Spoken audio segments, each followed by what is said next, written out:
নমস্কার বন্ধুরা, এই মুহূর্তের সবথেকে বড়সড় আপডেট। যুবসাথী প্রকল্পের আবেদনের জন্য যে ওয়েবসাইট আগে ছিল সেই ওয়েবসাইটের এবার পরিবর্তন করা হয়েছে। এছাড়া যুবসাথী প্রকল্পে আবেদনের কিছু পদ্ধতিও পরিবর্তন করা হয়েছে। এছাড়া যুবসাথী প্রকল্পে আগে অনলাইনে আবেদনের জন্য যে একটা নির্দিষ্ট সময়সীমা ছিল সেই সময়সীমাটাকেও এখন দিয়ে দেওয়া হয়েছে। তাহলে এখন যারা যারা যুবসাথী প্রকল্পে ডকুমেন্ট আপলোড করবে, যেমন আধার কার্ড, ভোটার কার্ড, মাধ্যমিকের অ্যাডমিট কার্ড, সেই সমস্ত কিছুকে এখন সেলফ অ্যাটাস্টেড করে আপলোড করতে হবে। তার মানে আপনারা যারা যারা আগে আপলোড করে দিয়েছিলেন সেলফ অ্যাটাস্টেড ছাড়া, তাদের আবেদন প্রক্রিয়া কি সম্পূর্ণভাবে বাতিল হয়ে গেল? তাদেরকে আবার নতুন করে আবেদন করতে হবে? সেই সমস্ত প্রশ্নের উত্তর এই ভিডিওতে জানিয়ে দেব। সেই জন্য ভিডিওটিকে অবশ্যই লাইক করবেন, শেয়ার করবেন এবং চ্যানেলটিকে সাবস্ক্রাইব অবশ্যই করবেন। দেখুন বন্ধুরা, যুবসাথী প্রকল্পে আগে অনলাইনে আবেদনের জন্য নির্দিষ্ট সীমা ছিল হচ্ছে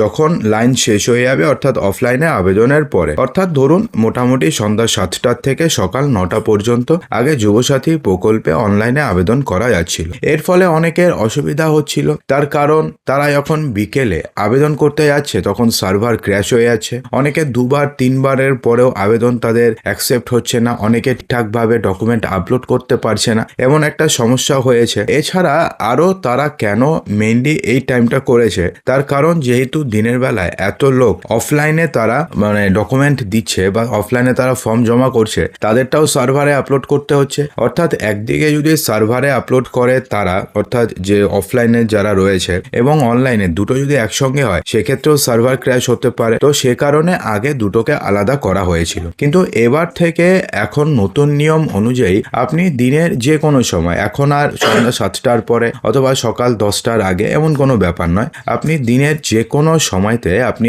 অনলাইনে আপনি যুবসাথী প্রকল্পের জন্য আপনি অ্যাপ্লাই করতে পারবেন। এর আগে আপনি কোন ওয়েবসাইট থেকে আপনি আবেদন করতেন? apas.gov.in এই ওয়েবসাইট থেকে আগে যুবসাথী প্রকল্পের জন্য আবেদন করতে হতো। এবার এই ওয়েবসাইটটিকেও চেঞ্জ করা হয়েছে। হ্যাঁ বন্ধুরা, এবার কিন্তু এই ওয়েবসাইট, অর্থাৎ যে ওয়েবসাইটে আগে আপনি আবেদন করতেন apas.gov.in, এই ওয়েবসাইটে যদি আপনি আবেদন করেন তাহলে সেক্ষেত্রে কিন্তু আবেদন প্রক্রিয়া আর গৃহীত হবে না। তার পরিবর্তে এখন যুবসাথী.gov.in এই নতুন ওয়েবসাইট নিয়ে আসা হয়েছে। এই দুটো ওয়েবসাইটের লিঙ্কই ভিডিও ডেসক্রিপশন বক্সে আমি দিয়ে দেবো। তো চলুন জেনে নিই যে এই নতুন ওয়েবসাইটে ঠিক কি কি বলা হয়েছে এবং এই নতুন ওয়েবসাইটে আপনারা কিভাবে আবেদন করবেন। সাথীতে অ্যাপ্লাই করার জন্য আগের যেই ওয়েবসাইটটি ছিল সেটা হচ্ছে এটা ছিল এই apas.gov.in, অর্থাৎ এটা ছিল হচ্ছে আগের ওয়েবসাইট। কিন্তু এখন এই ওয়েবসাইটটিকে চেঞ্জ করা হয়েছে।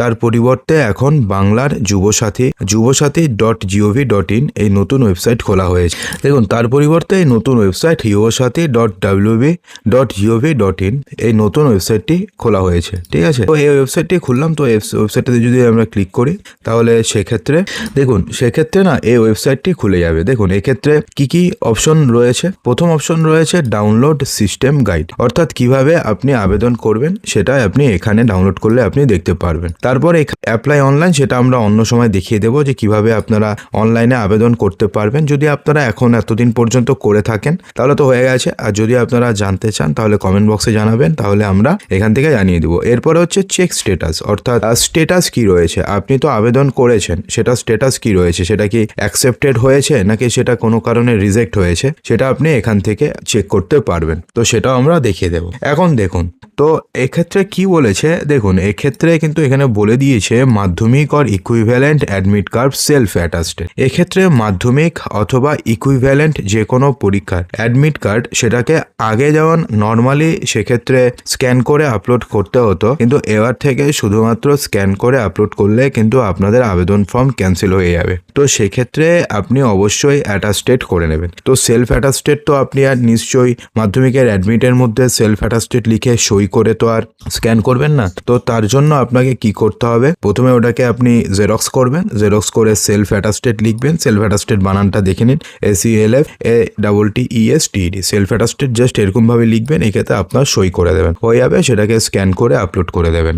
এরপরে কি বলেছে, মাধ্যমিক or equivalent marksheet certificate of educational qualification self attested PDF only, এবং যাতে ম্যাক্সিমাম 300 কেবির মধ্যে হয়। ঠিক আছে, এক্ষেত্রেও মাধ্যমিক অথবা ইকুইভ্যালেন্ট মার্কশিট অথবা সার্টিফিকেট, সেটাকে আপনার আপনাকে প্রথমে জেরক্স করতে হবে, সেলফ অ্যাটাস্টেড করতে হবে, তারপরে সেটাকে আবার স্ক্যান করে আপলোড করতে হবে।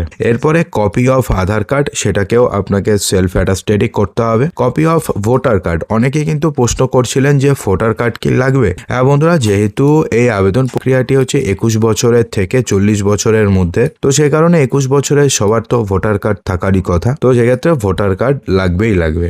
ফার্স্ট পেজ অফ পাসবুক, সেটাতেও সেলফ অ্যাটাস্টেড লাগবে, অর্থাৎ পাসবুক যেটা রয়েছে সেটার যে ফার্স্ট পেজ রয়েছে, ফার্স্ট পেজের আপনি প্রথমে জেরক্স করবেন, জেরক্স করার পরে সেলফ অ্যাটাস্টেড লিখে সই করবেন, সই করে সেটাকে আপনি আপলোড করে দেবেন এবং ম্যাক্সিমাম সাইজ হবে 300 KB।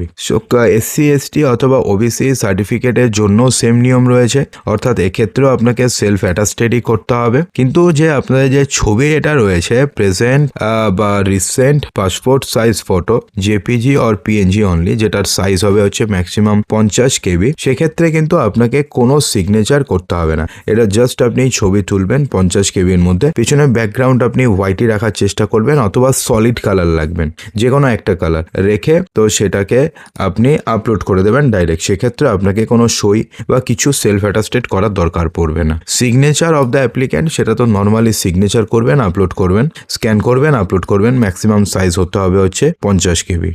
এবং এক্ষেত্রে বলা হয়েছে একটা valid mobile number is required, OTP অথবা secret pin shall be sent to the provided mobile number, অর্থাৎ একটা ভ্যালিড মোবাইল নম্বর আপনার লাগবে, যে মোবাইল নাম্বারে ভবিষ্যতে আপনাকে কোনো রকমের নোটিশ পাঠাতে হলে সেই মোবাইল নাম্বারে SMS পাঠানো হবে। এছাড়া শুরুতে একটা OTP আসবে অথবা সিক্রেট পিন আসবে, তো সেটা কমিউনিকেশন পারপাসে পরবর্তীকালে দরকার পড়তে পারে, তো সেই কারণে অবশ্যই একটা ভ্যালিড মোবাইল নাম্বার রাখবেন। আপনাদের মনে যে আরেকটা প্রশ্ন রয়েছে যে সেলফ অ্যাটাস্টেডের ব্যাপার, অর্থাৎ সেলফ অ্যাটাস্টেড করে আপনাদের আধার কার্ড, ভোটার কার্ড অথবা আপনাদের যে মাধ্যমিকের অ্যাডমিট সেই সমস্ত কিছু আপলোড করতে হবে। তো এখন ব্যাপারটি হচ্ছে এই যে নতুন যে নিয়ম, সেটা তো গতকালকে নবান্নের তরফ থেকে প্রকাশ করা হয়েছে, এর আগে তো এই নিয়মটি ছিল না। তখন এখন আপনাদের মনে একটা প্রশ্ন আসতেই পারে যে আমি তো ওগুলো ছাড়াই তো আমি আপলোড করে দিয়েছি, অর্থাৎ আমি তো ডাইরেক্টলি আমি মাধ্যমিকের অ্যাডমিট কার্ড স্ক্যান করেছি, আপলোড করেছি, সেটাকে তো আমি